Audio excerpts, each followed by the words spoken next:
ملک صاحب میں آپ کی طرف آتا ہوں. جناب عمران خان نے آج پھر کہا کہ سازش ہوئی اور پھر اچانک ہمارے اپنے لوگوں کو بھی ایسے حالات نظر آئے جیسے وہ خراب ہو رہے ہیں, تو ہمارے اپنے لوگ بھی وہ کہتے ہیں سازش کا حصہ تھے. بسم اللہ الرحمن الرحیم. ایاک نعبد و ایاک نستعین. آج مجھے خان صاحب کی بات سن کر بہت دکھ ہوا.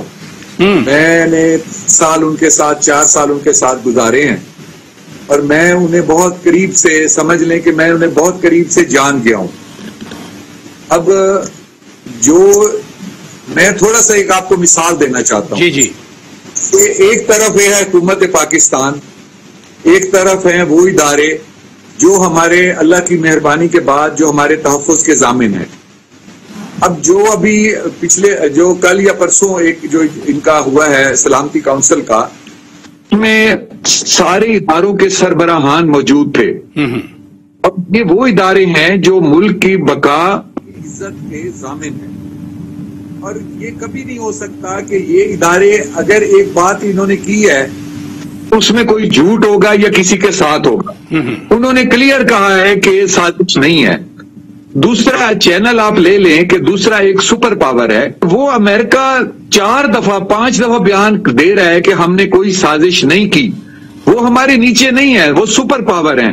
ہم ان سے کوئی چیز لیتے ہیں بلکہ انہیں کچھ دیتے نہیں ہیں. کہنے کا مقصد یہ ہے کہ ادارے حکومت پاکستان کہہ رہی ہے سازش نہیں ہے, اور جنہوں نے بات کی ہے وہ بھی کہہ رہے ہیں سازش نہیں ہے. جب دونوں فریق کہہ رہے ہیں سازش نہیں ہے تو سازش کا تو وجود بنتا ہی نہیں ہے.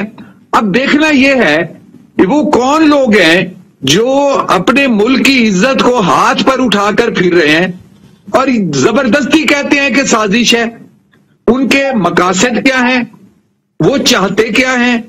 آیا وہ ملک کے محبت کرنے والے ہیں یا ملک کو نقصان پہنچانا چاہتے ہیں, یا وہ یہ چاہتے ہیں کہ صرف ہمارا اقتدار رہے, اگر ہمارا اقتدار ہو تو پاکستان ہو, اگر اقتدار نہ ہو تو پاکستان نہ ہو. یہ فاشزم کی طرف جا رہا ہے. یہ جو سوچ ہے نا یہ فاشزم کی طرف جا رہی ہے. میں نے 3-4 سال خان صاحب کے ساتھ رہ کر میں نے یہ محسوس کیا ہے کہ وہ کبھی حق اور سچ کی طرف نہیں دیکھتے. جب وہ آئے انہوں نے اتنے اچھے نعرے لگائے, اتنی اچھی باتیں کی کہ ہماری آنکھوں سے ان کی تقریر سن کے آنسو آ جاتے تھے. لیکن جب انہوں نے کسی چیز پر عمل نہیں کیا, جب انہوں نے کچھ ڈیلیور بھی کیا اور گلاں باتوں میں ہی رہ گئے, تو ہم اس نتیجے پہ پہنچے کہ یہ صرف باتیں کرتے ہیں. یہ کبھی سچ نہیں مانیں گے, یہ کبھی سچ کی بات نہیں کریں گے. اور اس دنیا میں اس ابھی 3-4 ایسی مثالیں ہیں جس میں عوام کو آپ نے بڑی اہم بات کی, آپ نے بڑی امپورٹنٹ بات کی کہ مسائل حل نہیں کیے. سارا مسئلہ ہی مسائل کا تھا ان 3.5-4 سالوں میں.